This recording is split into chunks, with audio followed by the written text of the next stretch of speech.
सो morning students, आज आपका computer का लेक्चर है। ठीक है। सो हमने लास्ट में प्रिंटर का देखा था। प्रिंटर के जो तीन पार्ट हैं, dot matrix printer, inkjet printer and laser printer. अब जो प्रोसेसिंग यूनिट है सीपीयू वाला, उसके बाद monitor processing unit, monitor unit. ठीक है, फिर ये चैप्टर कंप्लीट हो जाएगा। तो अब प्रोसेसिंग यूनिट है। The processing unit is lock in the CPU, located in the CPU central processing unit box unit. तो जो सीपीयू बॉक्स में ये प्रोसेसिंग यूनिट जुड़ा हुआ रहता है। The vertical box that you see next to the monitor is called the CPU box और the system unit. तो आप जो इस बॉक्स को देख रहे हैं ना, ये जो वर्टिकल बॉक्स होता है, ठीक है, आपने कहीं पे देखा ही होगा, जिसे सीपीयू कहा जाता है, वो जो मॉनिटर के पास होता है। The monitor, keyboard, mouse and printer are connected to the CPU box with cable. तो जैसे monitor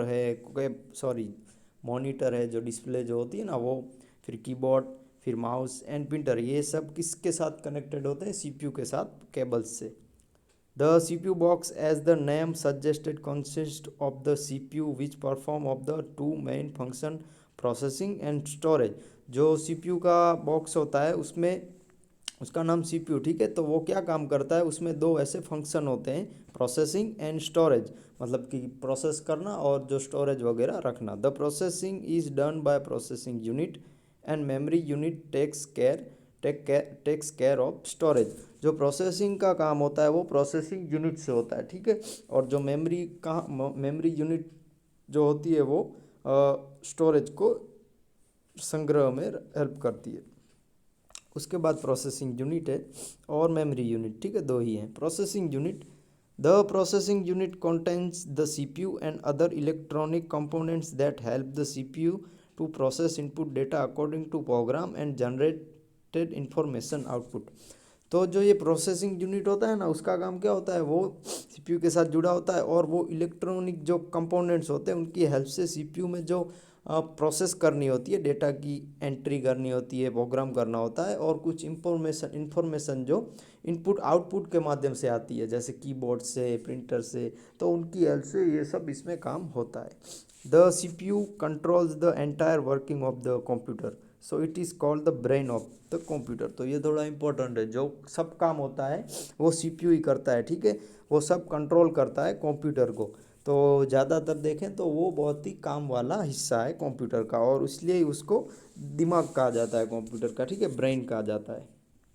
On receiving data and instruction from the inputs device, the CPU's what to do, to you sorry how to do it and which units will do it, and accordingly it send message or signals to those unit।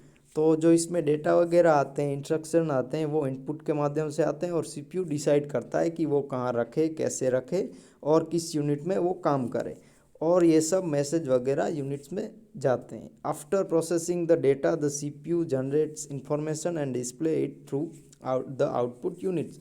तो जो processing data होता है, जो बाहर से process वगैरह होती है, उसमें जो डेटा वगैरह आता है, तो सीपीयू उसको जनरेट इन्फॉर्मेशन, मतलब कि वो इन्फॉर्मेशन जनरेट करता है और डिस्प्ले वगैरह में दिखते हैं आउटपुट की हेल्प से। अब लास्ट है मेमोरी यूनिट।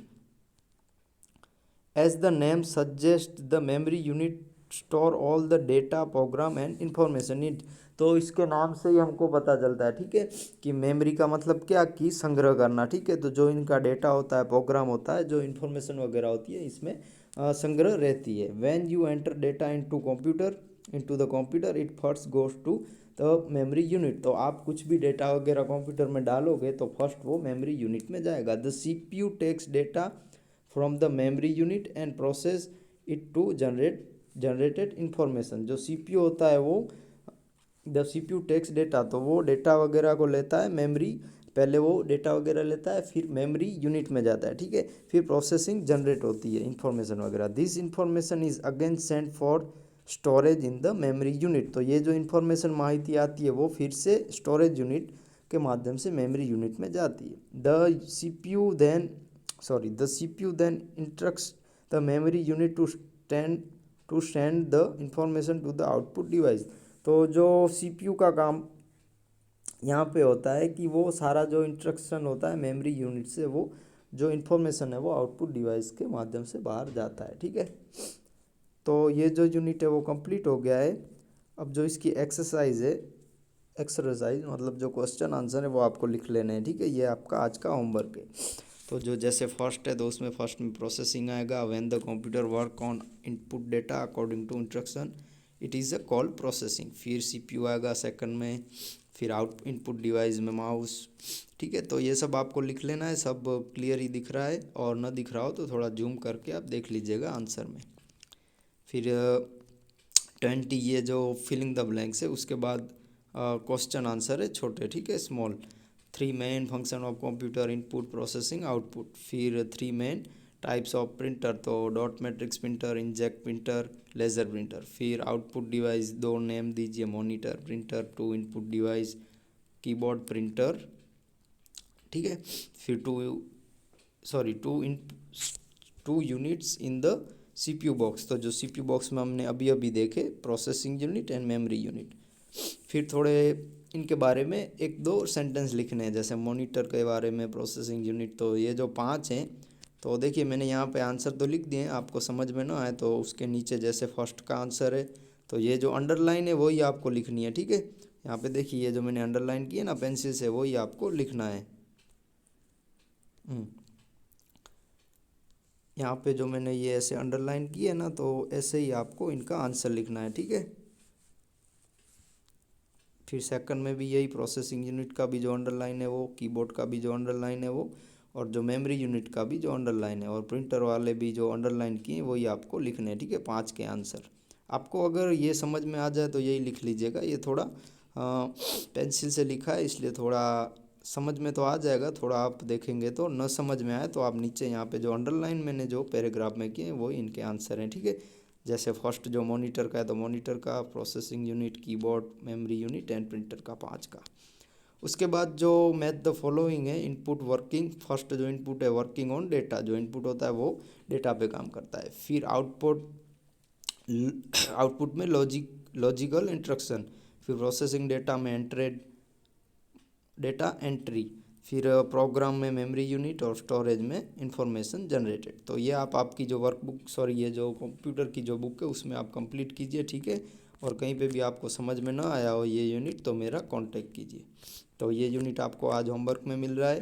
तो कल संडे है, मतलब आपको कल संडे तक ये कंप्लीट करके मेरे व्हाट्सअप नंबर पे फ़ोटो भेजिए। और जो लास्ट जो ड्राइंग वाला है, ठीक है, तो ड्राइंग में पेज नंबर 28 पे जो पेंटिंग दी है, तो इसमें से आपको, आपके पास कलर्स अवेलेबल हो तो 2 में से जो भी आपको आती हो वो आप यहाँ पे ड्राइंग कीजिए, ठीक है। फर्स्ट ये या ये, मतलब कि दोनों एक ही हैं।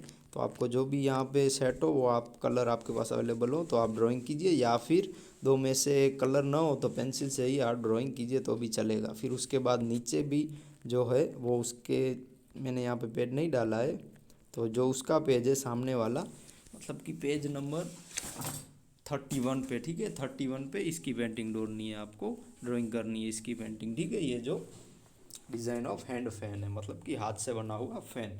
तो आपको ये ड्राइंग करके मेरे व्हाट्सअप नंबर पे इनके फ़ोटो भेजने हैं, ठीक है। ड्राइंग में आपको जो भी कलर हो आप ड्राइंग कर सकते हो, कलर अवेलेबल हो तो बढ़िया है, नहीं हो तो आप पेंसिल से ही ड्राइंग कीजिए, ठीक है। Thank you, bye bye.